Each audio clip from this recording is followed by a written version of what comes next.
ተናስልን ኩራን ተመልካቾቻችን ከመሃል ሚዲያ የሰዓቱን ዜና ይዘን ቀርበናል። በቅድሚያም አበይት ነጥቦችን ነው። የፌደራል መንግስት የኢትዮጵያ ባህር በር የማግኘት መብት ለማስከበር የሚያደርገውን እንቅስቃሴ በተጀመረው ግለት እንዲቀጥል አቅጣጫ ማስቀመጡን አስታወቀ። አዲሱ የትግራይ ክልል ጊዜያዊ አስተዳደር ፕሬዝዳንት ጀነራል ታደሰ ወረደ ትናንት በተሰጣቸው ኃላፊነት መሰረት የገባቸውን ቃለ መሐላ በአግባቡ እንዲፈጽሙ አሜሪካ ጠየቀች። የቀድሞ ውጭ ጉዳይ ሚኒስትር አቶ ገዱ አንዳርጋቸውና የሰማያዊ ፓርቲ ሊቀመንበር የነበሩት ኢንጂነር ይልቃል ጌትነት በዋሽንግተን መደባደባቸው ተሰማ። የኦብነግ ማዕከላዊ ኮሚቴ አብዱራህማን ማህዲን ከድርጅቱ ሊቀመንበርነት አነሳ። ዶክተር ነኝ ያለ ሲያጭበረብር የነበረው ግለሰብ በፖሊስ ቁጥጥር ስር ዋለ። ኩራን ተመልካቾቻችን ከመሃል ሚዲያ እነዚህና ሌሎችም ዜናዎችን ይዘን ቀርበናል። ካፍታ በኋላ እንመለሳለን። ዩቲዩብ ቻናሉን ሰብስክራይብ እንዲይዘቱ ላይክ እና ሼር በማድረግ የመሃል ሚዲያ ቤተሰብ እንድትሆኑ በአክብሮት እንጋብዛለን። በዚህ አጋጣሚ በቀን የዜና ፓኬጃችን በተለያዩ የቴክኒክ ችግሮች ምክንያት ይዘን ባለመቅረባችን ለአድማጭ ተመልካቾች ይቅርታ እንጠይቃለን። አብራችሁን ነው። የማይደገም እድል ፒያሳ ሊሴ ገብረ ማርያም በሚገኘው ሳይታችን ላይ የመጀመሪያውን ብሎክ 90% ሽያጭ አጠናቀን ሁለተኛውን ብሎክ ለሽያጭ አውጥተናል።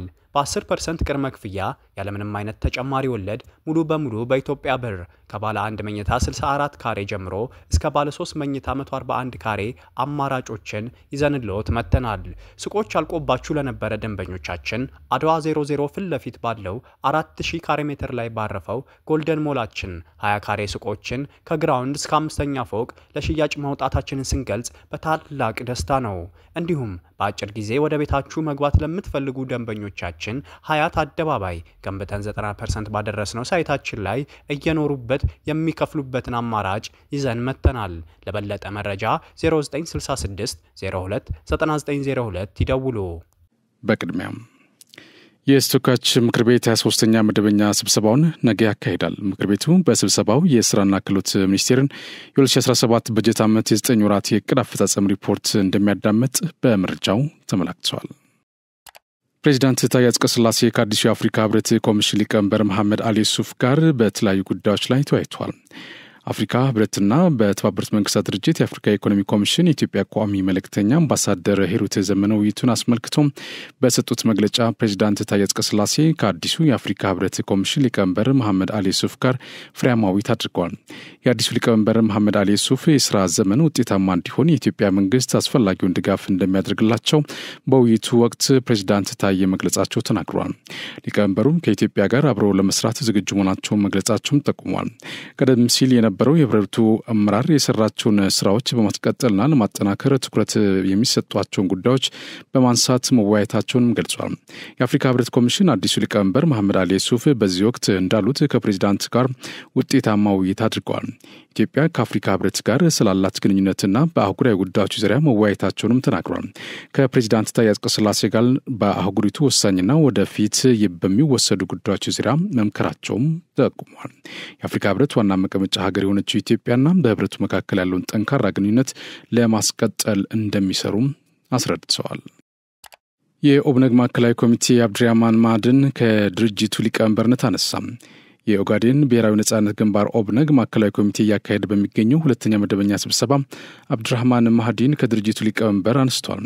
አብዱራህማን ማህዲ ከድርጅቱ ሊቀመንበርነት ለመነሳታቸው የድርጅቱ አንድነት አደጋ ላይ የሚጥሉ ተግባራትን ማከናወናቸው በምክንያትነት ተጠቅሷል። ግንባሩ መንግስት ያቀረበውን የሰላም ጥሪ ተከትሎ ወደ ሀገር ከገባ ጊዜ አንስቶ ሰላማዊ ትግል ለማካሄድ ለህዝብ የገባው ቃል ተግባራዊ እንዳይሆንም በግላቸው ሲንቀሳቀሱ እንደነበር ጠቁሟል።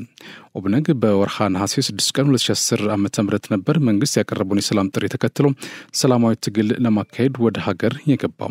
ማዕከላዊ ኮሚቴው ያካሄደው በሚገኘው መደበኛ ስብሰባ በቀጣይ ለሚካሄደው ጉባኤ የጉባኤ አደራጅ ኮሚቴ ይመርጣል ተብሎ ይጠበቃል። የደቡብ እዝ ኮር ሰራዊት አስተማማኝ ወታደራዊ ቁመና ላይ እንደሚገኝ የኮር ዋና አዛዥ ኮሎኔል ግርማ ኃይለ ተናገሩ። አዛዡን ጨምሮ የኮሩ አመራሮች የሰራዊቱን ወታደራዊ ዝግጁነት ደረጃ ምልከታ ያደረጉ ሲሆን የኮሩ ሰራዊት በተሰማራበት የግዳጅ ቀጠና የሚሰጠውን ተልዕኮ በብቃት ለመወጣት የሚያስችል ቁመና ላይ እንደሚገኝ ለማረጋገጥ ተችሏል ብሏል። ሰራዊቱ የህዝባችንን ሰላም በሚፈታተኑ ጸረ ሰላም ኃይሎች ላይ እርምጃ እየወሰደና አንጸባራቂ ድሎችን እየተጎናጸፈ ይገኛል ያሉት ዋና አዛዡ ከግዳጅ ጎን ያለውን ጠንካራ ቁመና ለማጎልበት የሚያስችሉ ሁለገብ ስልጠናዎች የተሰጡ እንደሚገኙም ተናግረዋል። የሰራዊቱ የጀግንነት ምንጭ አንድነቱ ነው ያሉት ከፍተኛ መኮንኑ ውስጣዊ አንድነቱን የሚያጠናክሩ ውጤታማ የግንባታ ስራዎች መስራቱንም ገልጸዋል። በወታደራዊ ዲሲፕሊንና በመልካም ስነ ምግባር የታነጸ ሰራዊት ለከፍተኛ ድል እንደሚበቃ ገልጸው ይህንን መልካም እሴት በክፍሉ ውስጥ ለማስረጽ የሚያስችል ውጤታማ ስራ በመስራቱ በወታደራዊ ቁመናው የተጠናከረና ብቁ ሰራዊት ለማፍራት ተችሏል ነው ያሉት። አዲሱ የትግራይ ጊዜያዊ አስተዳደር ፕሬዝዳንት ጀነራል ታደሰ ወረደ ሀገሪቱን ብሔራዊ ጥቅም ሳይሸራረፍ የበኩላቸውን ለመፈጸም ቃል ገብቷል። አቶ ጌታቸው በበኩላቸው ትግሉ እንደሚቀጥል አጽንኦት ሰጥቷል። በኢትዮጵያ የአሜሪካ አምባሳደር አርቪን ሆስ ማሲንጋ በበኩላቸው አዲሱ የትግራይ ጊዜያዊ አስተዳደር ፕሬዝዳንት ሌተናል ጀነራል ታደሰ ወረደ በትናንትናው ዕለት በተካሄደው ይፋዊ የስልጣን ርክክብ ወቅት የፈረሙትን የተልዕኮ አፈጻጸም የቃል ኪዳን ሰነድ አክብረው እንዲያስከብሩ ከአደራ ጭምር ምክራቸውን ለግሷል። አምባሳደሩ ለአዲሱ ተሿሚ በኤምባሲው ኦፊሻል ፌስቡክ ገጽ በእንግሊዝኛ ባቀረቡት ምክር የተካተቱ ማለትም ተፈናቃዮችን ወደ ቀያቸው መመለስ፣ ዲዲአር በአፋጣኝ መተግበር፣ የህግ የበላይነትን ማረጋገጥ፣ ህገ መንግስታዊ አሰራሮችን ማስፈን የሚሉ ያካተተ ሲሆን በተጨማሪም የተጀመሩ ዲሞክራሲያዊ ተግባራትን ማስቀጠልና ህዝብን የስልጣን ባለቤት ለማድረግ እንዲቻል ለቀጣዩ ምርጫ አስተማማኝ መሰረት መጣል የሚሉ ወሳኝ ጉዳዮች በትናንትናው ዕለት ሌተናል ጀነራል ታደሰ ወረደ ስልጣን ሲረከቡ በፈረሙት የቃል ኪዳን ሰነድ ውስጥ የሰፈሩ ናቸው። በዚህ ጉዳይ ላይ ጀነራል ታደሰ ወረደ፣ አቶ ጌታቸው ረዳና የአፍሪካ ህብረት ኮሚሽን አዲሱ ሊቀመንበር መሐመድ አሊ ዩሱፍ በቅደም ተከተል መልእክቶቻቸውን እንደሚከተሉ ይቀርባል።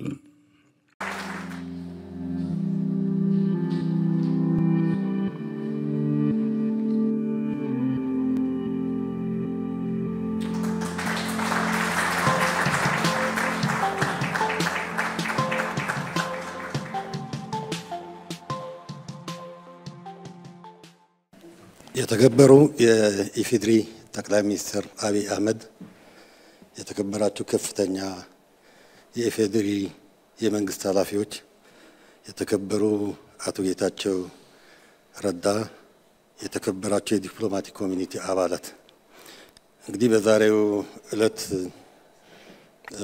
ታሪክ እዚህ አድርሶን ትግራይ ጦርነቱ አልፎ ከዛ 2 ዓመት የሽግግር ጊዜ ቆየን። በዚህ 2 ዓመት የሽግግር ጊዜ ጌታቸው ፕሬዝዳንት ምክትል፣ ጀነራል ጻድቃን ምክትል ሆነን ካቢኔያችንን ይዘን ብዙ ጥሩ ስራዎች ሰርተናል። በዛው ያክል ደግሞ ብዙ ድክመቶች ነበሩን። በተለይ በተለያዩ ጉዳዮች በዋናነትም ከፕሪቶሪያ ስምምነት መተግበር ጋር ብዙ ድክመት እንደነበረን ይታወቃል። ሁሉም የተሰሩት የነበሩት ድክመቶችም ሁሉም የነበሩት ጥንካሬዎችም የጋራችን ናቸው። እንግዲህ በዚህ ባለፉት ጊዜያት አንዱ ሲነሳ፣ አንዱ ሲጣል፣ አንዱ ሲወቀስ፣ አንዱ ሲወቅስ የኖርንበት ሁኔታ አለ። በተጨባጭ ግን የችግሩም የጥንካሬውን ባለቤቶች ነን እና አሁን እዚህ ደርሰን ጊዜያዊ አስተዳደሩ አሁን ያለበት ሁኔታ የግድ መስተካከል ስላለበት እዚህ ደርሰናል። እዚህ ደርሰን ያው ጊዜያዊ አስተዳደሩ መቀጠል ስላለበት ለቀጣዩ 1 ዓመት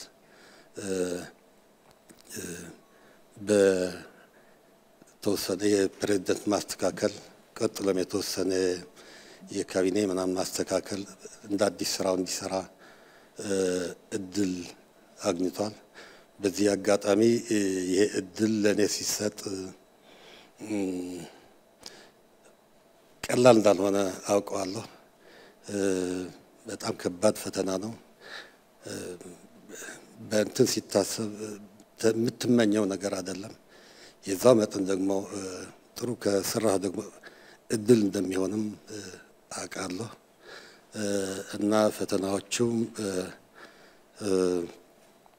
ምን እንደሆኑ እገምታቸዋለሁ፣ አውቃቸዋለሁ፣ ኖሬባቸዋለሁ። ግን የቀረው 1 ዓመት ቢሆን ባለፈው ያልሰራናቸው ስራዎች አሉ፣ በጣም ብዙ ናቸው። ቀጣይ መስራት ያለብን ስራዎች አሉ።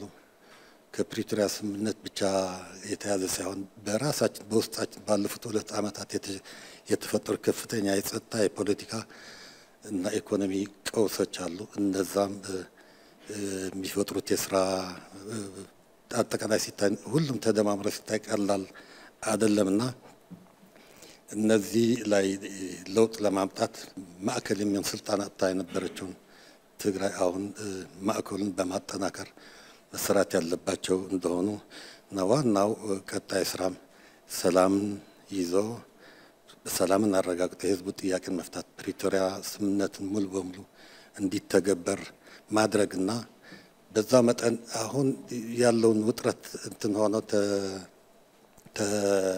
ተረግቦ ሁሉም ያለው የፖለቲካ ካሄዳችን ለውጥ የምናደርግበት የወጣቱ የለውጥ ፍላጎትም ምን እናሳካበት ቢያንስ ትንሽ መልክ ምናስይዝበት አይነት ሁኔታ ይፈጠራል የሚል ግምት አለኝ። ለዚህ ስራ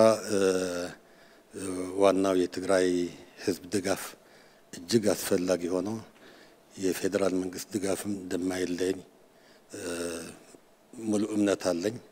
በተመሳሳይ መጠን የዓለም አቀፍ የዲፕሎማቲክ ማህበረሰብ ድጋፍም እንደማይለየን ተስፋ አድርጋለሁ። ትልቁ ነገር ደግሞ አቶ ጌታቸው ረዳ የፈለገው ይሆን የስራ ለውጥ ቢያደርጉም ክልሉም ያውቁታል ያላቸው እና በቀጣይነት የሚኖራቸው ሚናን በደንብ አድርጌ እገነዘባለሁና የእሳቸው ድጋፍም እንደማይለየኝ ተስፋ አድርጋለሁ። ከባድ ነው። የብዙ የሁላችን ህብረት ካልተጨመረበት በስተቀር አቃሎ የሚገባ ችግር የለምና በተቻለ መጠን ላለመውደቅ እንግዲህ ብቻ ስትሆን ተወጥቃ መውደቅ ትችላለህ፣ ግን በደንብ ከተደጋገፍክ ጥሩ መራመድ ትችላለህና ድጋፉ አይለይም የሚል እምነት አለኝ። አመሰግናለሁ።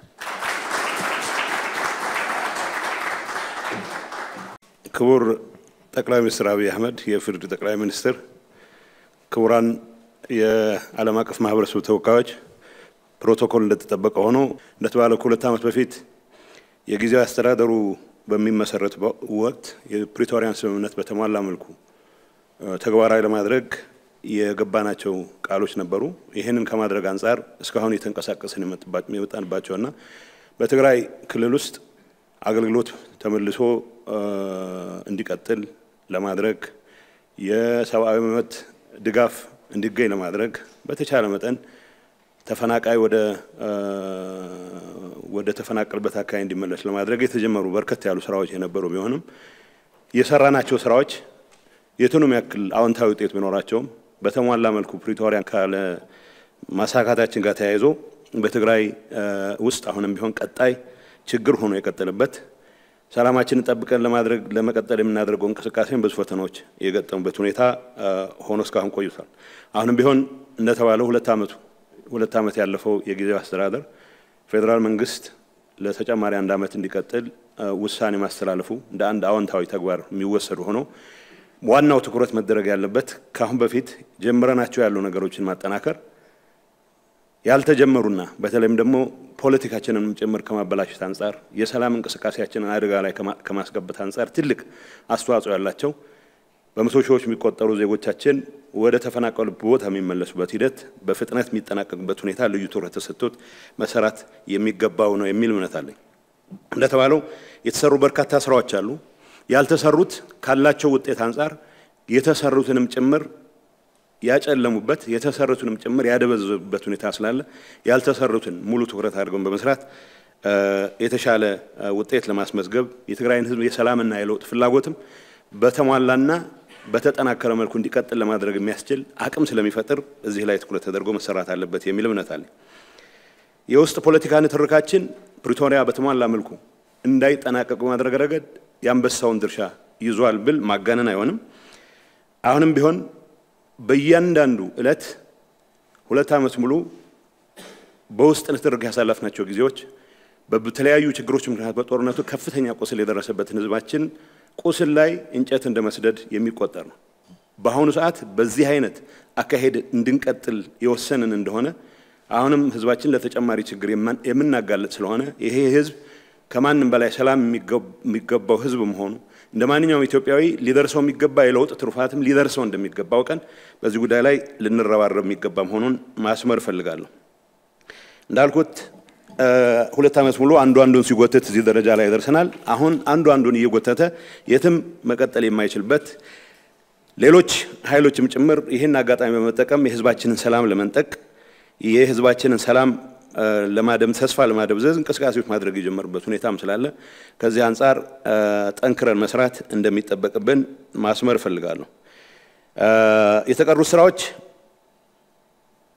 ከፌደራል መንግስት ጋር ከሌላው የዓለም አቀፍ ህብረተሰብ ጋር በቁርኝት እየተናበበን መስራት የሚጠይቁ ከምንም ነገር በላይ ግን ለሰላም ትልቅ ዋጋ ሰጥተን ወደ ኋላ የማንመለስበት ሁኔታ ለመፍጠር የሚያስችለን ነገር የሚያግዙ መሆን እንዳለባቸው ሊሰመርበት ይገባል። በአሁኑ ሰዓት በትግራይ ህዝብ ዘንድ ያለው የሰላም ፍላጎት የለውጥ ፍላጎት በምንም መልኩ መቀልበስ አይቻልም። ይሄንን ግምት ውስጥ አስገብተን የቀሩትን አሳይመንቶቻችንን የምንሰራበት ሁኔታ መፍጠር አለብን የሚል መልእክት ማስተላለፍ ፈልጋለሁ። ከሰልፎችና ከስብሰባዎች ይልቅ ስራዎች ላይ ትኩረት ማድረግ የህዝባችንን ችግር የህዝባችንን ስቃይ የምናሳጥርበት ሁኔታ እንደምንመርጥ ያለኝን እምነት መግለጽ ፈልጋለሁ። በዚህ አጋጣሚ እነዚህን ስራዎች ለመስራት የህዝቡን የለውጥ የሰላም ፍላጎት ተጠናክሮ እንዲቀጥል ለማድረግ የተጀመረ እንቅስቃሴ ውስጥ በቅን ልቦና በሁሉም አቅማችን የምንረባረብ ሆነን እኔም በግሌ አቅሜ የፈቀደውን ሁሉ የምሰራ መሆኑን በዚህ አጋጣሚ ማረጋገጥ ፈልጋለሁ። አመሰግናለሁ። Thank you very much. Your Excellencies, as guarantor of the Peace Accord of Pretoria, the African Union give its blessing. Peace is very important for each country, especially for Ethiopia, because Ethiopia is an anchor country in the Horn of Africa.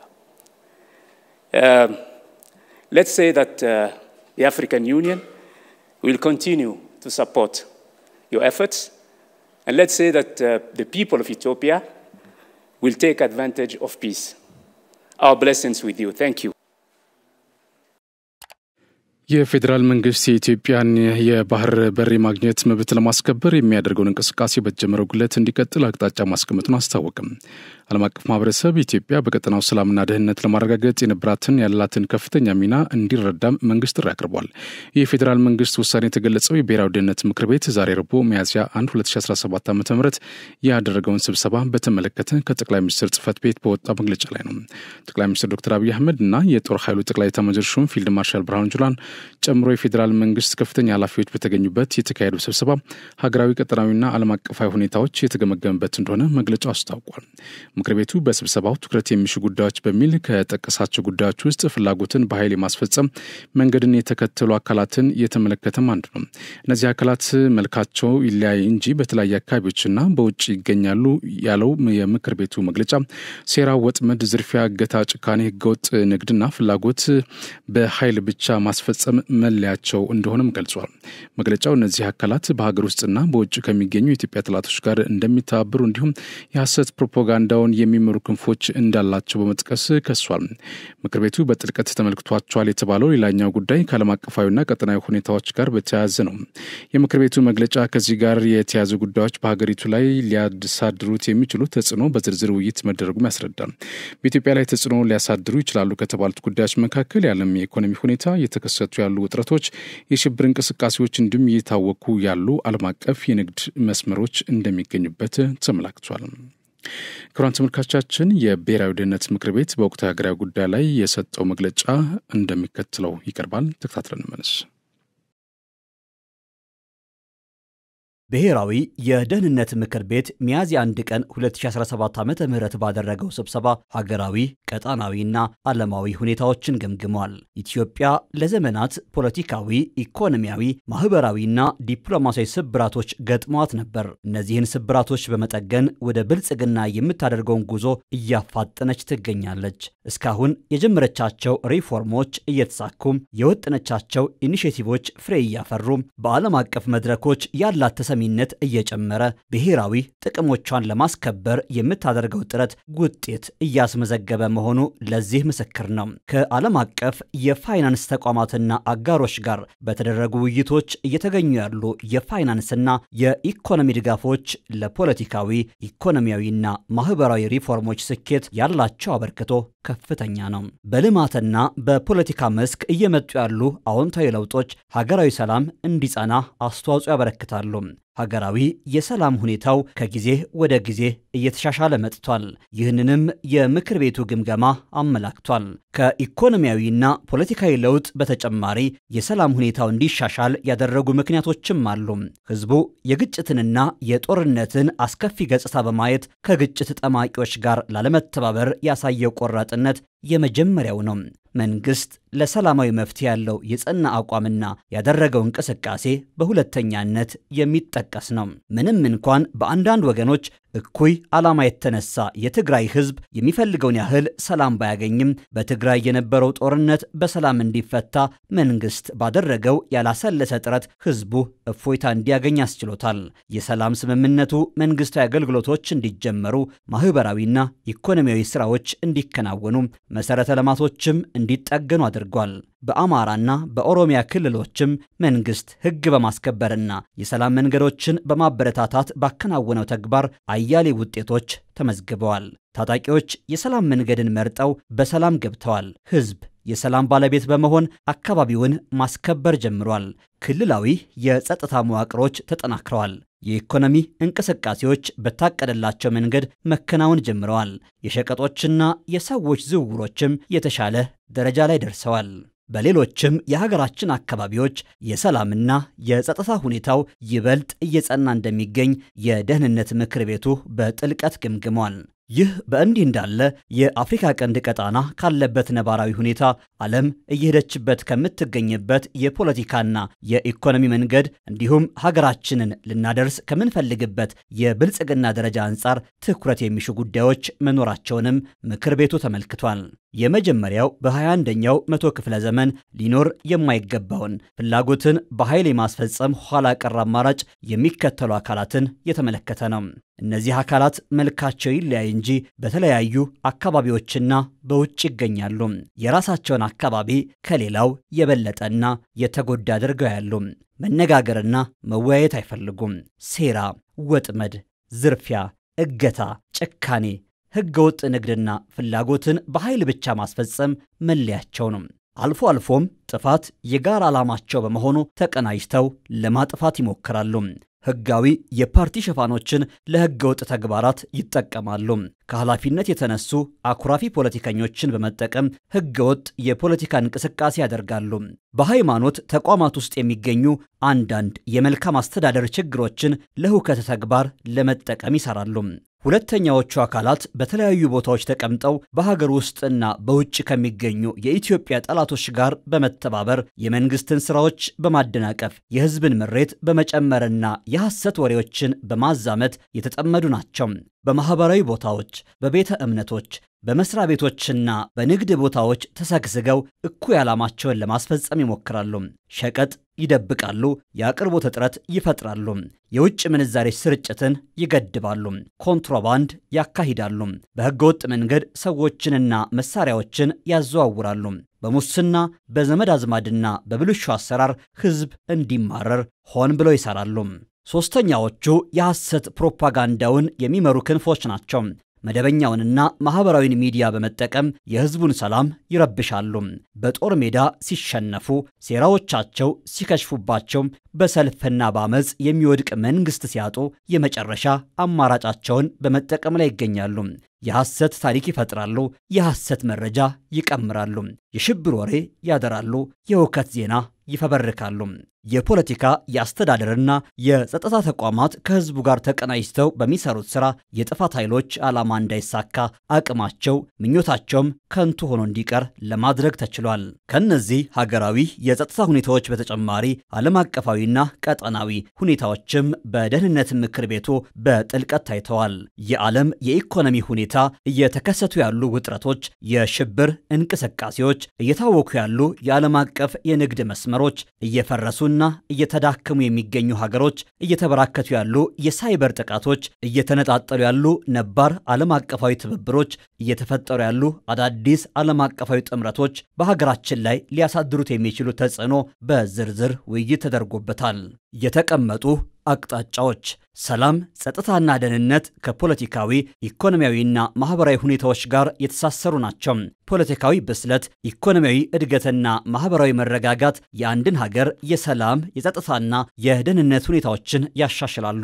ከዚህ አንጻር በሀገራችን የተጀመሩ ሪፎርሞችን ወደ ማጽናት ምዕራፍ ማድረስ ይገባናል። አምራችነትን ማበረታታት፣ የሲቪል ሰርቪስ ሪፎርምን በተያዘለት ጊዜና ደረጃ መተግበር፣ ለወጣቶች ስራ መፍጠርና ማሰማራት፣ የሰዎችንና የሸቀጦችን ዝውውር ይበልጥ ማቀላጠፍና ሰላማዊ ማድረግ፣ ኮንትሮባንድንና ህገወጥ ንግድን መቆጣጠር፣ የመሰረተ ልማትን ደህንነት በህዝብና በጸጥታ አካላት ማረጋገጥ፣ የተጀመሩ ኢኒሼቲቮችን በመፍጠርና መፍጠን ስልት ይበልጥ ውጤታማ ማድረግ፣ የበልግና የክረምት ስራዎችን በተገቢ ዕቅድና አመራር ለውጤት ማብቃት፣ የትምህርትና የጤና አገልግሎቶች በየትኛውም አካባቢ ፈጽሞ እንዳይቋረጡና የተቋረጡትም እንዲቀጥሉ ማስቻል አስፈላጊ ነው።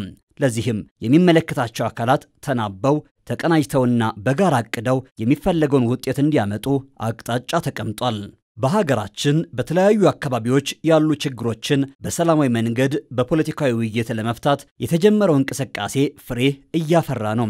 ይህንን ስራ ይበልጥ ውጤታማ ለማድረግ ባህላዊ መንገዶችን ጨምሮ ሁሉንም አይነት ሰላማዊ መንገዶች መጠቀም ይገባል። የሰላም መንገድን መርጠው ለሚመጡ አካላት ተገቢውን ክብካቤ ማድረግና ሰልጥነው ወደ ህዝቡ እንዲቀላቀሉ መስራት ያስፈልጋል። በሌላ በኩል ደግሞ የሰላም አማራጮችን ዘግተው ፍላጎታቸውን በኃይል ለማስፈጸም በሚንቀሳቀሱት ላይ የተጀመረውን ህግ የማስከበር ተግባር አጠናክሮ መቀጠል ያስፈልጋል።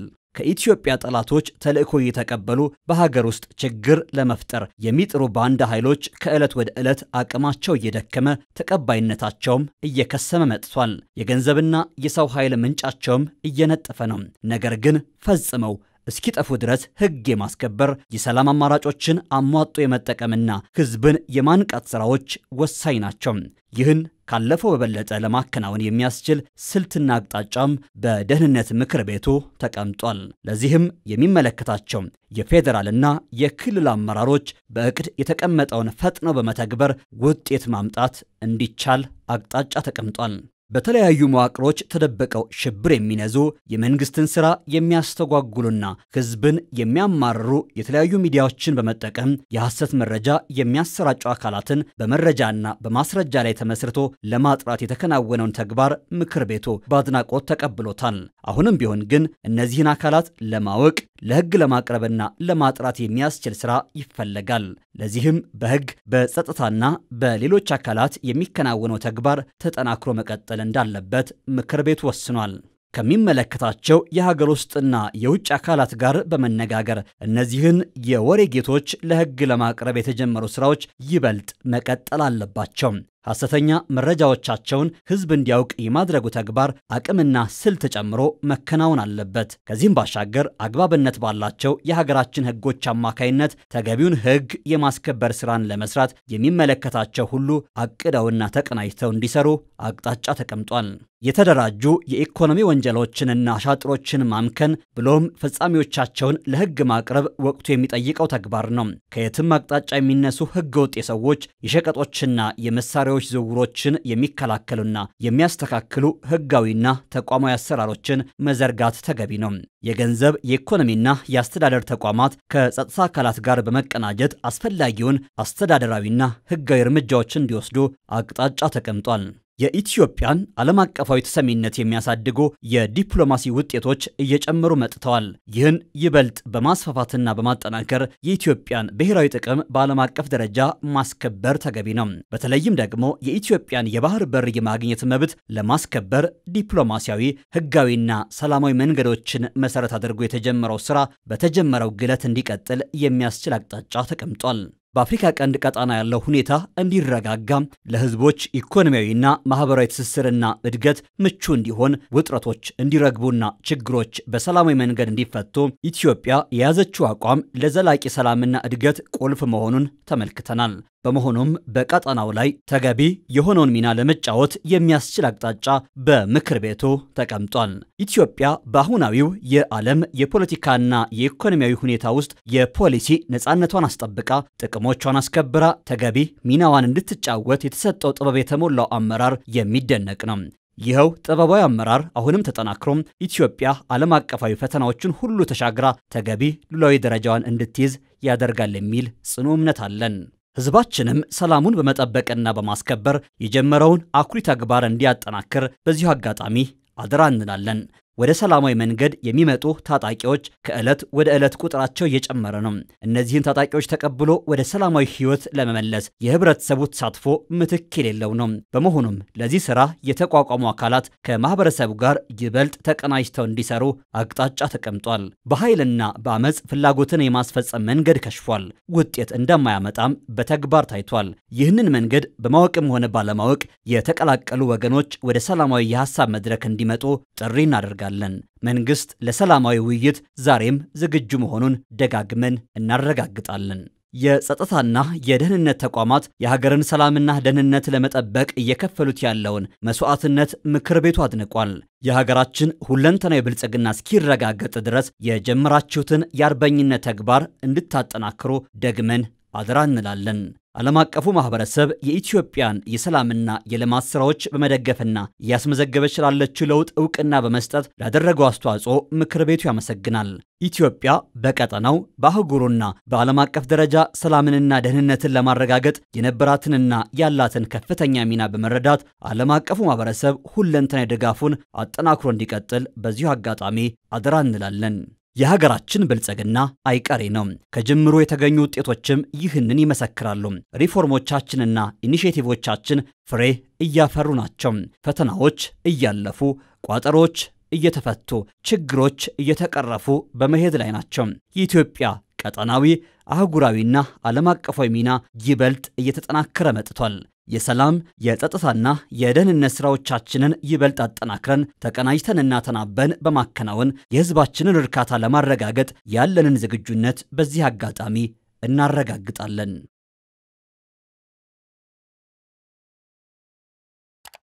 ወጣቶችን ማዕከል ያደረገ የዓለም የፖለቲካና የኢኮኖሚ ስርዓት መገንባት እንደሚገባ በተወካዮች ምክር ቤት የመንግስት ረዳት ተጠሪ ሚኒስትር ዴኤታ ዶክተር ምረቱ ሻንቆ ገለጹ። በኡዝቤኪስታን ታሽኬንት እየተካሄደ ያለው የ150ኛው ዓመት የዓለም ፓርላሜንታዊ ሀገራት ህብረት አይፒዩ ጉባኤ ዛሬ 3ኛ ቀኑን ይዟል። በፌዴሬሽን ምክር ቤት አፈ ጉባኤ አቶ አገኘሁ ተሻገር የተመራው ልዑክ በጉባኤው ላይ የተሳተፈ ይገኛል። በተወካዮች ምክር ቤት የመንግስት ረዳት ተጠሪ ሚኒስትር ዴኤታና የልዑካን ቡድኑ አባል ዶክተር ምረቱ ሻንቆ የነገ የዓለም መሪዎችን ማፍራት በሚል ርዕስ በስብሰባው ላይ መልእክት አስተላልፏል። ረዳት ተጠሪ ሚኒስትሩ ወጣቶችን ያላማከለ የፖለቲካም ሆነ የኢኮኖሚ ስርዓት ቀጣይነት እንደማይኖሩ ገልጸው በተጨባጭ ወጣቶችን ሚና ማሳደግ እንደሚገባ ገልጸዋል። ወጣቶች የነገ መሪዎች መሆናቸውን እንዲረጋገጥ ወጣቶችን በቴክኖሎጂ አቅም መገንባት፣ ፖለቲካውና ኢኮኖሚያዊ ተሳትፎ ማሳደግ የምርጫ ጉዳይ ሳይሆን ግዴታ ነው ብሏል። ሁሉም ሀገራት ለወጣቶች የበለጠ ትኩረት በመስጠትና ምቹ ሁኔታዎችን በመፍጠር በተጨባጭ ተሳትፏቸውን ማረጋገጥ እንደሚገባቸው አስገንዝበዋል። በዚህ ረገድ ኢትዮጵያ ወጣቶችን ለማብቃት ያደረገች ያለውን ጥረት አበረታች መሆኑን ገልጸው 5 ሚሊዮን ወጣት ኢትዮጵያውያን ኮደሮች ፕሮግራም ወጣቶችን ለማብቃት ተጨባጭ ምሳሌ እንደሆነም ነው በማሳየነት የጠቀሱት።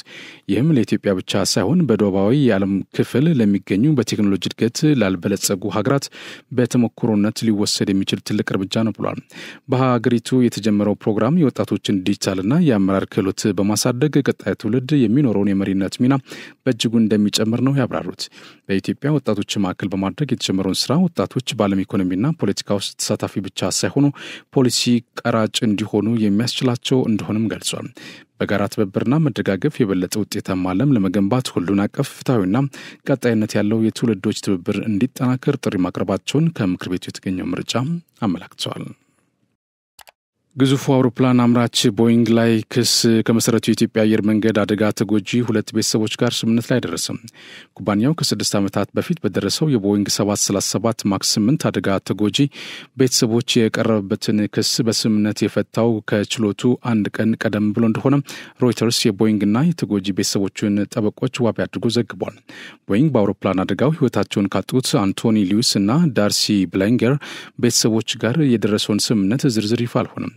በቺካጎ ሊታይ የነበረው የፍርድ ሂደት የ157 ሰዎች ህይወት የቀጠፈውን የኢትዮጵያ አየር መንገድ አደጋ እንዲሁም ለ189 ሰዎች ህይወት ማለፍ ምክንያት በሆነው የኢንዶኔዥያ አየር መንገድ አደጋ በተጎጂ ቤተሰቦች የቀረበ የመጀመሪያ ክስ ይሆን እንደነበር መገናኛ ብዙሃን ዘግበዋል።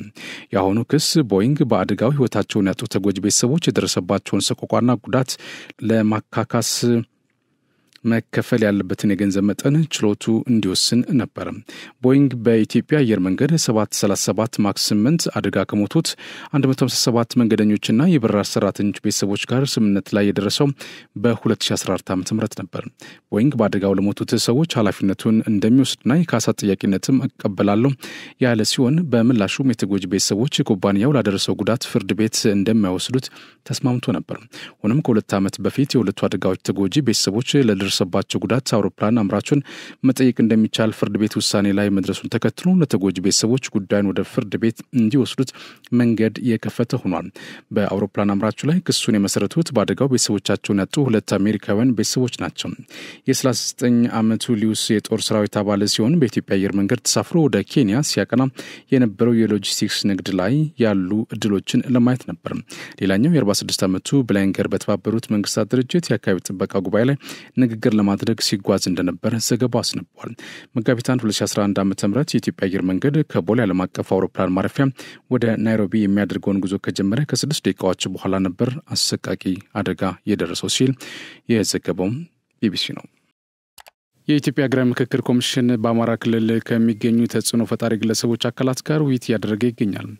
የኢትዮጵያ ሀገራዊ ምክክር ኮሚሽን ኮሚሽነር መላኩ ወልደ ማርያም ባደረጉት ንግግር ተጽዕኖ ፈጣሪ ግለሰቦች መሰረታዊ በሆኑ ሀገራዊ ጉዳዮች ላይ እንዲነጋገሩና ለሀገር መፍትሄ የሚባሉ አጀንዳዎችን እንዲያመላክቱ ጠይቀዋል። የሀገር መንግስት ህልውናን ቅቡልነትን የሚፈታተኑ በተለመደው ህግና ፖሊሲ ማዕቀፍ ሊፈቱ ያልቻሉና ሀገራዊ አብሮነትን አደጋች የሚያደርጉ አጀንዳዎችን በመለየት ረገድ ተሳትፎ እንዲያደርጉ አሳስቧል። ምክክር ዋና ዓላማው እውነትን በማፈላለግ በህዝቦች መካከል አለመተማመን እንዲፈጠር ያደረጉ የተሳሳቱ ትርክቶችን ማምከን ነው ያሉት ደግሞ የኮሚሽኑ ሌላኛው ኮሚሽነር ዶክተር የናስ አዳይ ናቸው። ለዚህ ዓለም መሳካትም የተጽዕኖ ፈጣሪ ግለሰቦች ሚና ወሳኝ መሆኑን ጠቅሰው በሂደቱ የነቃ ተሳትፎ እንዲያደርጉም ጥሪ አቅርበዋል። በአማራ ክልል የሚገኙ ተጽዕኖ ፈጣሪ ግለሰቦች የተረጋጋ ሀገር መንግስት በመመስረት ሂደት የላቀ ሚና እንዳላቸውም ገልጸዋል። ነገ 6ኛ ቀኑን በሚይዘው የአማራ ክልል የምክክር መድረክ የባለድርሻ አካላት ምክክር እንደሚጀምር ተጠቁመዋል። በዋሽንግተን ዲሲ በደረገው ጽንፈኛ ቡድን ስብሰባ ላይ የቀድሞ ውጭ ጉዳይ ሚኒስትርና የጠቅላይ ሚኒስትሩ የብሔራዊ ደህንነት አማካሪ የነበሩት አቶ ገዱ አንዳርጋቸው የሰማያዊ ፓርቲ ሊቀመንበር በነበሩት ኢንጂነር ይልቃል ጌትነት ላይ መገንጭላ ላይ በቦክስ በመሰንዘር ጥርሱን እንዳነቃነቁ ተገለጸ። እንደ መረጃ ምንጮቻችን ገለጻ ጽንፈኛ ቡድኑ የገጠመውን ከፍተኛ የገንዘብ ችግር ለመቅረፍ ለልመና የተዘጋጀ ሲሆን ገንዘብ የሚያሰባስብ ኮሚቴ ሲመረጥ ኢንጂነር ይልቃል ሳይካተት በመቅረቱ በቁጣ ተመልቶ አቶ ገዱ ብልጽግናን ሽኮኮ ብሎ ያስገባ አቅመቢስ በመሆን ብልጽግና ያባረረው ግለሰብ ነው የሚል ንግግር ማሰማቱን ተከትሎ አቶ ገዱ አንዳርጋቸው እርምጃ እንደወሰዱበት ታውቋል። አቶ ገዱ በበኩላቸው አንተም እኮ የደህንነት ሹም የነበረው ጌታቸው አሰፋ በየወሩ ደሞዝ እየከፈለ ሰማያዊ ነው ቀያዊ የሚባል የውሸት ፓርቲ ሊቀመንበር ነበረክ፣ አንተ የጠላኸኝ ለምን ጌቶቼን ከ4 ኪሎ አባረርብኝ ብለህ ነው የሚል ምላሽ ጭምር ሰጥቶታል ተብሏል። በዚህም ኢንጂነር ይልቃል ጌትነት አቶ ገዱን በማንጓጠጡ የኢንጂነር ይልቃልን መጋጨላ በቦክስ አነቃንቆ መሬት ላይ እንደዘረሩት ተሰምቷል። በስብሰባው የነበሩ ታዳሚዎች ሁለቱን የቦክስ ተፋላሚዎች በማገላገል ከፖሊሶች እይታ እንዲሩቁና ክስ እንዳይመሰረት ሽምግልና የያዙ ሲሆን በቦክሱ የተነሳ ስብሰባው ተበትኗል ተብሏል። እንደ ምንጮች ገለጻ የሻዕቢያ ደህንነት ተቋም የዲሲፕሊን ክፍል ያልተገባ ባህሪ ያሳይተዋል ባላቸው በሁለቱ ቅጥር ሰራተኞቹ ላይ እርምጃ ለመውሰድ መረጃና ማስረጃ እያሰባሰበ ስለመሆኑ ለማወቅ ተችሏል። በኦሮሚያ ክልል የሃይማኖት ተቋማት ጉባኤ አዘጋጅነት የሃይማኖት ተቋማት ሚና ለሰላም ግንባታና ለእርቅ በሚል መሪ ሀሳብ የህዝብ ኮንፈረንስ በጅማ እየተካሄደ ነው። የሃይማኖት ተቋማቱ ህዝባዊ ኮንፈረንስ ዓላማው ሰላምን በዘላቂነት ለማጽናት የሃይማኖት ተቋማት ሚና ጉልህ መሆኑን ለማሳየት መሆኑን ታውቋል። በሰላም ኮንፈረንሱ ላይ የሰላም ሚኒስትር ዴኤታ ዶክተር ኬሬዲን ተዘራና በብልጽግና ፓርቲ የኦሮሚያ ቅርንጫፍ ጽሕፈት ቤት ኃላፊ አቶ ከፍያለው ተፈራን ጨምሮ የክልሉ ከፍተኛ የመንግስት የስራ ኃላፊዎች፣ የተለያዩ የእምነት ተቋማት ተወካዮች፣ የሃይማኖት አባቶችና ህዝብ ተገኝቷል። የአማራ ክልል ቀጣዩን የሃይማኖት ኮንፈረንስ የሚያዘጋጅ ክልል ሆኖ በመመረጥ የአዘጋጅነት ዋንጫውን ተረክቧል። ከድሬዳዋ የአዘጋጅነትን ሚና የተቀበለው የኦሮሚያ ክልል ለቀጣዩ አዘጋጅ አማራ ክልል ዋንጫውን አስረክቧል። የአዘጋጅነት ዋንጫውን የአማራ ክልል ተወካዮች ከሰላም ሚኒስትር ዴኤታው ዶክተር ኬሬዲን ተዘራ ተረክበዋል። የተባበሩት መንግስታት ድርጅት የአደገኛ እጽና ወንጀል ቢሮ ዩኤንኦዲሲ የፌዴራል ጠቅላይ ፍርድ ቤትን ቴክኖሎጂን ጨምሮ ሌሎች የሪፎርም ስራዎችን የመደገፍ ፍላጎት እንዳላቸው አስታወቀም። የፌዴራል ጠቅላይ ፍርድ ቤት ፕሬዝዳንት ቴዎድሮስ ምህረት ከተባበሩት መንግስታት ድርጅት የአደገኛ እጽ ወንጀል ቢሮ ዩኤንኦዲሲ የምስራቅ አፍሪካ ተወካይ አሽታ ሞይታል ጋር ዛሬ በጽህፈት ቤታቸው ተወያይቷል። ውይይቱም ቢሮው በምስራቅ አፍሪካ በአጠቃላይ በተለይም በኢትዮጵያ ስለሚያከናውናቸው ስራዎች እንዲሁም ከፍርድ ቤት ጋር ያለው የስራ ግንኙነት ድጋፍ ያደረገባቸው ያሉ ጉዳዮችና ቀጣይ የትብብር መስኮች ላይ ያተኮረ ነው ተብሏል። በተጨማሪም ጠቅላይ ፍርድ ቤት በቢሮው ስር የሚገኘውን እና በዓለም አቀፍ ደረጃ የፍርድ ቤቶችን ሙያዊ አቅም ማጠናከር ላይ በሚሰራው ጁዲሻል ኢንቴግሪቲ ኔትወርክ በተሰኘው የዳኞች ስብስብ ተሳትፎ ማድረግ በሚችልበት ሁኔታ ላይም ምክክር ተደርጓል። የተባበሩት መንግስታት ድርጅት የአደገኛ እጽና ወንጀል ቢሮ የምስራቅ አፍሪካ ተወካይ አሽታ ሚታል ፍርድ ቤቱ በቴክኖሎጂ ሪፎርም ዙሪያ እያከናወናቸው ያሉትን ተግባራት አድንቋል። ቢሮው በፍርድ ቤቱ የለውጥ ስራ ላይ በትብብር መስራት እንደሚፈልግ መግለጻቸውን ከፌዴራል ጠቅላይ ፍርድ ቤት የተገኘው መረጃ አመላክተዋል። ፍትህ ሚኒስቴር ከወንጀል መከላከል ጋር በተያያዘ በኢትዮጵያ እየተሰሩ ያሉ ስራዎችን ለተለያዩ ሀገራትና ዓለም አቀፍ ተቋማት ተወካዮች አቀረበ። የተባበሩት መንግስታት 15ኛ የወንጀል መከላከልና ወንጀል ፍትህ ኮንግረስ የአፍሪካ አህጉር የቅድመ ዝግጅት ስብሰባ በአዲስ አበባ እየተካሄደ ነው። በመድረኩ ላይ በፍትህ ሚኒስቴር የመንግስት ህግና ፍትህ አገልግሎት ዘርፍ ሚኒስትር ዴኤታ በላይነህ ይርጋ በኢትዮጵያ ከወንጀል መከላከል ጋር በተያያዘ ፖሊሲና ስትራቴጂ ከመቅረጽ ህጎችን ከማውጣትና ከመተግበር ጀምሮ እየተሰሩ ያሉ ስራዎችን አብራርተዋል። በቀጣይ ሊሰሩ በታቀዱ ተግባራት ዙሪያም ለተለያዩ ሀገራትና ዓለም አቀፍ ተቋማት ተወካዮች በማቅረብ የልምድ ልውውጥ መደረጉን የሚኒስቴሩ መረጃም አመላክተዋል። የናይጄሪያ ወታደራዊ ሪሶርስ ሴንተር ልኡካን ቡድን በኢትዮጵያ ፌዴራል ፖሊስ ዋና መስሪያ ቤት የለውጥ ስራዎችን ጎብኝቷል። የኢትዮጵያ ፌዴራል ፖሊስ ዓለም አቀፍ ግንኙነትና ትብብር ዋና መምሪያ ተጠባባቂ ኃላፊ ረዳት ኮሚሽነር ደጀኔ በቀለም ለልኡካን ቡድኑ አቀባበል አድርገዋል። ረዳት ኮሚሽነሩ ስለ ተቋማት አጠቃላይ የስራ እንቅስቃሴ አስመልክቶ ገለጻ አድርገዋል። የልኡካን ቡድኑ አባላት ዘመናዊ ፖሊስ መገናኛ ዲጂታል ሬዲዮ፣ የኮማንድ ኮንትሮል ማዕከል፣ የቀጥታ ጥቆማ መቀበያ 991 የዜጎች ተሳትፎ መተግበሪያ ኢኤፍፒ አፕ እና ዘመናዊ ካሜራና ሌሎች የደህንነት መሳሪያ የተገጠመላቸው ልዩ ልዩ ተሽከርካሪዎችን ተዘዋውሮ ተመልክተዋል። የልኡካን ቡድኑ አባላትም በጉብኝታቸው መደሰታቸውን ገልጸው ለኢትዮጵያ ፌዴራል ፖሊስ ከፍተኛ አመራሮች ምስጋና ማቅረባቸውን ከተቋሙ የተገኘው መረጃም አመላክተዋል። ሁለንተናዊ ብልጽግናን ለማረጋገጥ በእውቀትና ክህሎት ብቁ አመራሮችና ባለሙያዎችን ለማፍራት አበረታች ስራዎች እየተከናወኑ ነው ሲሉ የብልጽግና ፓርቲ የህዝብና ዓለም አቀፍ ግንኙነት ዘርፍ ኃላፊ ዶክተር ቢቂላ ሁሪሳ ገለጹ። በብልጽግና ፓርቲ የህዝብና ዓለም አቀፍ ግንኙነት ዘርፍ ለፓርቲው የኮሚኒኬሽን ህዝብ ግንኙነት አመራሮችና ባለሙያዎች የድህረ እውነት ዘመንን በእውቀትና በእውነት በሚል መሪ ሀሳብ ስልጠና በአዲስ አበባ ተጀምሯል። ዶክተር ቢቂላ ሁሪሳ በስልጠናው ማስጀመሪያ እንዳሉት የሀገራችንን የለውጥ ጉዞ ለማጠናከርና የህዝቦችን የኑሮ ደረጃ ለማሻሻል ዘመኑን የዋጀ እውቀትና ክህሎት በመያዝ ሐሰተኛ መረጃዎችን መመከትና እውነተኛ መረጃዎችን ተደራሽ ማድረግ ይገባል ብለዋል። የኢትዮጵያ ፌዴራል ፖሊስ ከ24 ሚሊዮን ብር በላይ የዋጋ ግምት ያለው 3700 ኩንታል የኮንትሮባንድ ቡና በቁጥጥር ስር መያዙን አስታወቀም። የኮንትሮባንድ ቡናው በሰሌዳ ቁጥር ኮድ 3 አ 14081 ኮድ 3 አ 43218 በሁለት ተሽከርካሪዎች ከአዲስ አበባ ወደ ደብረ ብርሃን ከተማ ለመግባት ሲዘዋወር እንዲሁም ኮድ 3 አ A34574 የሆነው ተሽከርካሪ ደግሞ የኮንትሮባንድ ቡናውን ጭኖ ከአዲስ አበባ ወደ ባህር ዳር ሲጓዝ በሱሉልታ ፍተሻ ጣቢያ የኢትዮጵያ ፌዴራል ፖሊስ ከብሔራዊ መረጃና ደህንነት ሰራተኞች ጋር በመቀናጀት መያዛቸውን ገልጿል። የኢትዮጵያ ፌዴራል ፖሊስ ህብረተሰቡ ኮንትሮባንድ በሀገር ኢኮኖሚ ላይ እያደረሰ ያለውን ከፍተኛ ተጽዕኖ በመገንዘብ ለጸጥታ አካላት እያደረገ ስላለው ቀና ትብብር ላቅ ያለ ምስጋና እያቀረበ ይህንንም ትብብር አጠናክሮ እንዲቀጥል ጥሪውን አቅርበዋል። ኢትዮ ቴሌኮም ሁለተኛውንና እጅግ ፈጣን የሆነውን ኤሌክትሪክ መኪና ባትሪ መሙያ ጣቢያ አገልግሎት ዛሬ በአዲስ አበባ ማስጀመሩ አስታወቀም። ለሀገር እድገት ቁልፍ የሆኑ ዘርፎችን የማዘመን ጥረቱን አጠናክሮ እንደሚቀጥልም ገልጿል። ከመገናኛ ቦሌ አንበሳ ጋራጅ ፊት ስራ የጀመረው ጣቢያው የአውሮፓ ስሪት የሆኑ መኪኖችን ኤሌክትሪክ ኃይል መሙላት የሚያስችል እጅግ ፈጣን ኢዩ አልትራፋስት አቅም ያለው መሆኑንም ተጠቁሟል። የኤሌክትሪክ መኪና መሙያዎች በአንድ ሰከንድ 1 ኪሎ ሜትር መጓዝ የሚያስችል ኤሌክትሪክ ኃይል በመሙላት በ15 ደቂቃ ውስጥ ሙሉ ወይም 100% ኤሌክትሪክ ኃይል የመሙላት አቅም እንዳላቸው ተመላክቷል። እንዲሁም በሰው ሰራሽ አስተውሎት AI ቴክኖሎጂ የባትሪ መስፈርቶችና የደንበኞችን ትዕዛዝ በመተንተን የባትሪውን ደህንነት እየፈተሸ የተሽከርካሪው ባትሪ በሚችለው ፍጥነት ቻርጅ እንደሚያደርግም ነው ድርጅቱ ያስታወቀው። የኤሌክትሪክ ጣቢያው ለ24 ሰዓት አገልግሎት እንደሚሰጥና አገልግሎትን በቴሌብር ሱፐር አፕ አማካኝነት መጠቀምና የአገልግሎት ክፍያ መፈጸም የሚያስችል እንደሆነም ተጠቁሟል። ኩባንያው ቀደም ሲል 16 መኪኖችን ማስተናገድ የሚችል ጣቢያ ወደ ስራ ማስገባቱን አስታውሰው ከየካቲት 2017 ዓ.ም ጀምሮ ለ14280 ኤሌክትሪክ መኪኖች በኪሎዋት 376575 ኃይል ቻርጅ ማድረግ መቻሉን ገልጿል። ይህም የአየር ብክለትን ከመከላከል አንጻር ከ521000 በላይ ኪሎግራም ካርቦን ዳይኦክሳይድ ወደ ከባቢ አየር እንዳይለቀቅ ማድረግ መቻሉና ይህም ከ2622 በላይ ዛፎችን ከመትከል ጋር የሚስተካከል እንደሆነም አመላክቷል። አዲሱ የመሙያ ጣቢያ 16 መሙያዎችን ማካተቱና ይህም ኩባንያው ያሉትን ኤሌክትሪክ መኪና መሙያ ጣቢያዎች የማስተናገድ አቅም ወደ 32 ማድረስ መቻሉን አብራርተዋል። ኢትዮ ቴሌኮም ለዘላቂ እድገት ወሳኝ የሆኑ ቀጣይነት ያላቸው የዲጂታል መሰረተ ልማቶችና ፈጠራዎችን በማስተዋወቅ ለሀገር እድገት ቁልፍ የሆኑ ዘርፎችን የማዘመን ጥረቱን አጠናክሮ እንደሚቀጥል ገልጸዋል። የማይደገም እድል ፒያሳ ሊሴ ገብረ ማርያም በሚገኘው ሳይታችን ላይ የመጀመሪያውን ብሎክ 90% ሽያጭ አጠናቀን ሁለተኛውን ብሎክ ለሽያጭ አውጥተናል።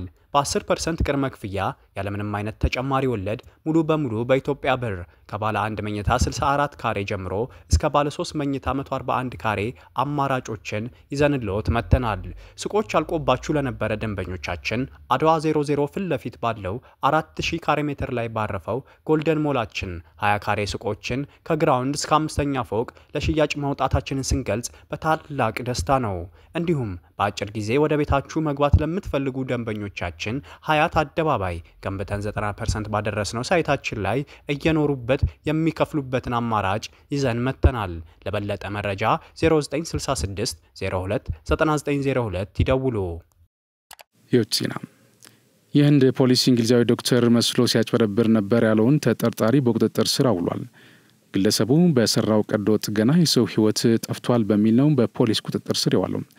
ናሪንዳ ቪክረሚዲቲያ የዳቭ አሊያም በቅጽል ስሙ ዶክተር ኤን ጆን ካም በአንድ ሆስፒታል ውስጥ የልብ ቀዶ ጥገና ባለሙያ ሆኖ ሲያገለግል ቆይቷል። ፖሊስ ግለሰቡን በማጭበርበርና ሐሰተኛ የምስክር ወረቀት በማቅረብ የከሰሰው ሲሆን የ53 ዓመቱ ተጠርጣሪ ላለፉት 2 አስርት ዓመታት በሐሰተኛ የሕክምና ማስረጃ ሲያገለግል ቆይቷል ብሏል። ግለሰቡ በዩናይትድ ኪንግደም ቅዱስ ጊዮርጊስ ሆስፒታል የሚያገለግሉት ፕሮፌሰር ጆን ካም የተባሉ ጉምቱ የልብ ቀዶ ጥገና ባለሙያን ስም ወስዶ ሲጠቀም ነበር ተብሏል። ያዳቭ ያቀረቡበትን ክሶች አስተባብሏል። ሰኞ በቁጥጥር ስር ከመዋሉ ከሰዓታት በፊት ሌላ የልብ ቀዶ ጥገና ባለሙያ አስመስሏል ብለውኛል ላላቸው ግለሰቦችና መገናኛ ብዙሃን የ50 ሚሊዮን ሩፒ ማስጠንቀቂያ ልኳል። ያዳቭ ላለፉት ጥቂት ሳምንታት ያገለገለበት ዳሞ ከተማ የሚገኘው ሚሽን ሆስፒታል ስለ ግለሰቡ ሐሰተኛ የምስክር ወረቀቶችን የማውቀው ነገር የለም ብሏል። ማንም ሰው ሐሰተኛ ዶክተር ነው ብሎ የጠረጠረ የለም። ስራው ላይ ጎበዝ ነው፣ ሁኔታውም ብዙ እውቀት እንዳለው ፕሮፌሰር ነው ሲል ሆስፒታሉ ለኢንዲያን ኤክስፐርስ ጋዜጣ ተናግሯል። ግለሰቡ ሐሰተኛ ዶክተር ሊሆን እንደሚችል መጀመሪያ የተነገረው ባለፈው የካቲት ሲሆን የአካባቢ ባለስልጣናት መሞታቸውን ተከትሎ ነው ወሬው የተናፈሰው። ጥርጣሬ ገብቶን ኢንተርኔት ላይ ስናፈላልግ ሌሎች 3 ግዛቶች ውስጥ ክስ ቀርቦበታል ሲሉ የአካባቢ ባለስልጣናት ተናግረዋል። በምርመራ ሊረጋገጥ እንደቻለው ያዳቭ የካቲት ላይ ያለምንም ምክንያት ስራውን አቋርጦ አድራሻው ጠፍቶ ነበር። ነገር ግን ሰኞ አመሻሹ ኡታር ፕራዴዝ ግዛት ውስጥ በቁጥጥር ስር ውሏል። ተጠርጣሪው 64 ሕክምናዎችን ያከናወነ ሲሆን 7 ሰዎች ህይወታቸውን አጥተዋል ሲሉ የፖሊስ ኃላፊ ሹርት ኪርት ለቢቢሲ ሂንዲ ተናግረዋል። እስካሁን ዲግሪዎቹ ትክክለኛ የሆኑ ሐሰተኛ ያልተረጋገጠ ቢሆንም ፖሊስ ግን ለእያንዳንዱ ተማሪ የሚሰጠው ልዩ መለያ ቁጥር የለውም ብሏል። ግለሰቡ ዩናይትድ ኪንግደም አቅንቶ በፕሮፌሰር ኤ ጆን ካም ስር እንደሰለጠነ በዩናይትድ ስቴትስ፣ ጀርመን እና ስፔን እንዳገለገለ ይናገራል። በ2023 ፕሮፌሰር ኤንጀን ካም በተሰኘ ስም የኤክስ ወይም ደግሞ የቀድሞ ትዊተር አካውንት የከፈተ ሲሆን ትክክለኛውን ፕሮፌሰር ካም ገጹ የሳቸው እንዳልሆነ ተናግሯል። በ2019 ለስራ የጋበዘውን እንግሊዛዊ ዶክተር አግቷል በሚል ለእስር ተዳርጎ ያውቃል። በ2014 ደግሞ በፕሮፌሽናል የስነ ምግባር ጉድለት ምክንያት በህንድ የመድኃኒት ተቆጣጣሪ ባለስልጣን ለ5 ዓመታት ታግዶ ነበር። በ2013 በኡታር ፕራዴሽ ግዛት በማጭበርበርና በማታለል የተከሰሰ ቢሆንም ጥፋተኛ እንዳልተባለ ዘገባው አስታውሷል። ናይጄሪያዊ ሜካፕ አርቲስት ባለፈው ታህሳስ በሰርጉ ላይ በነበረ ጭፈራ ገንዘብ በመበተኑ የ6 ወራት እስር ተበየነበት። ግለሰቡ ይህ ቅጣት የተላለፈበት የሀገሪቱ መገበያያ ገንዘብ የሆነውን ናይራን አቃሏል በሚል ነው። በማህበራዊ ሚዲያ ላይ አመስኳፕ በተሰኘ ቅጽል ስሙ የሚታወቀው አብዱላሂ ሙሳ ሁሴኒ ጥፋተኝነቱን ማመኑን ተከትሎ በካኖ ግዛት የሚገኝ ከፍተኛ ፍርድ ቤት የእስሩን ቅጣት በይኖበታል። ገንዘብ መበተን ወይም መርጨት በናይጄሪያ በአብዛኛውን ጊዜ በሰርጎች እንዲሁም በሌሎች ክብረ በዓላት ላይ የሚከናወነ ሲሆን ይህም ሰዎች ያላቸውን ሀብት ለማሳየት እንዲሁም ደስታቸውን ለመግለጽ የሚጠቀሙበት ነው። ነገር ግን የሀገሪቱን የኢኮኖሚና የፋይናንስ ወንጀሎች ኮሚሽን በሀገሪቱ ውስጥ ካሉ ጠቃሚ ምልክቶች አንዱ የሆነው ናይራን ክብርን የሚያዋርድ ነው የሚል ዘመቻን ከፍቷል። ሙስካፕ 2007 ሴንትራል ባንክ ኦፍ ናይጄሪያ አክት የተሰኘውን ሕግ በመተላለፍ በቅርቡ ለእስር ከተዳረጉት መካከል ነው። ሕጉ በግልጽ እንደሚያትተው ናይራን መርጨት በናይራ ላይ መደነስ ወይም ገንዘቡን መርገጥ ወንጀል ሲሆን ይህም ቅጣቱ ከ6 ወር የማያንስ እስራት ወይም 50,000 ናይራ ወይም ሁለቱም ተፈጻሚ ይሆናሉ ይላል። እንደ ኮሚሽኑ ከሆነ ሙስካፕ በሰርጉ ላይ 100,000 ናይራን በመበተን ጉዳት አድርሷል ሲል ገልጿል። ከዚህ ቀደም አሉ ድራሲማ ኦሙሴን የተባለች ተዋናይት በተመሳሳይ ወንጀል ተከሳ ባለፉት ዓመት ከ6 ወራት በእስር አሳልፋለች። አንዳንድ የማህበራዊ ሚዲያ ተጠቃሚዎች በሜካፕ አርቲስቱ ላይ የተላለፈው የቅጣት ውሳኔ እንዳስቆጣቸው የገለጹ ሲሆን ቅጣቱ ከባድ ነው ሲሉም ትችታቸውን እያቀረቡ ነው። የሀገርን ሀብት መዝብረዋል የተባሉ ሰዎች ሳይቀጡ አንድ ሰው የገዛ ገንዘቡን በትኗል ብሎ ማሰር ግብዝነት ነው ሲሉ አንድ ግለሰብ በማህበራዊ ሚዲያ ጠቅሰዋል። ዓለም እስራኤል በጋዛ ላይ የጣለችውን የእርዳታ እገዳ ላይ እርምጃ እንዲወስድ የረድኤት ተቋማት ሲያሳስቡ ግዛቲቷ የግድያ ሜዳ ሆናለች ሲሉ የተባበሩት መንግስታት ዋና ጸሐፊ ተናገሩ። እስራኤል በከበባ ውስጥ ባስገባቻት ጋዛ እርዳታ ሙሉ በሙሉ ቀጥ ብሏል፣ እንዲሁም አስፈሪ ደጃፎች ተከፍተዋል ሲሉ ዋና ጸሐፊው አንቶኒዮ ጉተሬስ አሳስበዋል። ጋዛ የግድያ ሜዳ ናት፣ ሰላማዊያን ዜጎች መቋጫ በሌለው የሞት ዕደት ውስጥ ናቸው ሲሉ ማክሰኞ ዕለት የሁኔታውን አስከፊነት ተናግሯል። ዋና ጸሐፊው አስተያየታቸውን የሰጡት 6 የተባበሩት መንግስታት ኤጀንሲ ኃላፊዎች የምግብና ሌሎች መሰረታዊ አቅርቦቶችን ለፍልስጤማውያን እንዲደርስ የዓለም መሪዎች አፋጣኝ እርምጃ እንዲወስዱ ከተማጸኑ በኋላ ነው። የእስራኤል ውጭ ጉዳይ ሚኒስቴር በበኩሉ በጋዛ በቂ ምግብ እንዳለ አስታውቆ ዋና ጸሐፊውን የእስራኤልን ስም በማጥፋት ከሷቸዋል። እስራኤል በጋዛ ሰርጥ ምንም አይነት እርዳታ እንዳይገባ እገዳ ከጣለች ከወር በላይ አስቆጥሯል። እስራኤል በጋዛ ላይ ሙሉ የእርዳታ እገዳ እንዲሁም እንደ አዲስ ጥቃቷን የጀመረችውን የጋዛ የተኩስ አቁም የመጀመሪያው ምዕራፍ ከተጠናቀቀ በኋላ ነው ተብሏል። እስራኤል የመጀመሪያው ምዕራፍ የተኩስ አቁም ስምምነትን መራዘመን ሐማስ እንዲቀበል ትፈልጋለች። ሐማስ በበኩሉ ሁሉም ታጋቾች እንዲለቀቁ እንዲሁም የእስራኤል ጦር ከጋዛ ሙሉ በሙሉ እንዲወጣ እና ዘላቂ መረጋጋት ማምጣት ያለመው ሁለተኛው ምዕራፍ ተግባራዊ ይሁን እያለ ነው። ሆኖም እስራኤልና አሜሪካ ስምምነቱን በመቀየር አንደኛው ምዕራፍ እንዲራዘምና ታጋቾች እንዲለቀቁ ለማድረግ እየሞከሩ መሆኑ ተመላክተዋል። ክቡራን ተመልካቾቻችን ከመሃል ሚዲያ ለሰዓቱ ያዝናቸው ዜናዎች እነዚህ ናቸው። ስለተከታተላችሁ እናመሰግናለን። ቀሪ ዝግጅቶች ይቀጥላሉ። በእኔ በኩል ጨርሻለሁ። በያላችሁበት ሰላም ሁኑ። የማይደገም እድል ፒያሳ ሊሴ ገብረ ማርያም በሚገኘው ሳይታችን ላይ የመጀመሪያውን ብሎክ 90% ሽያጭ አጠናቀን ሁለተኛውን ብሎክ ለሽያጭ አውጥተናል። በ10% ቅድመ ክፍያ ያለምንም አይነት ተጨማሪ ወለድ ሙሉ በሙሉ በኢትዮጵያ ብር ከባለ 1 መኝታ 64 ካሬ ጀምሮ እስከ ባለ 3 መኝታ 141 ካሬ አማራጮችን ይዘንልዎት መጥተናል። ሱቆች አልቆባችሁ ለነበረ ደንበኞቻችን አድዋ 00 ፊት ለፊት ባለው 4000 ካሬ ሜትር ላይ ባረፈው ጎልደን ሞላችን 20 ካሬ ሱቆችን ከግራውንድ እስከ 5ኛ ፎቅ ለሽያጭ ማውጣታችንን ስንገልጽ በታላቅ ደስታ ነው። እንዲሁም በአጭር ጊዜ ወደ ቤታችሁ መግባት ለምትፈልጉ ደንበኞቻችን ሀያት አደባባይ ገንብተን 90% ባደረስነው ሳይታችን ላይ እየኖሩበት የሚከፍሉበትን አማራጭ ይዘን መጥተናል። ለበለጠ መረጃ 0966 02 9902 ይደውሉ።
ይኸው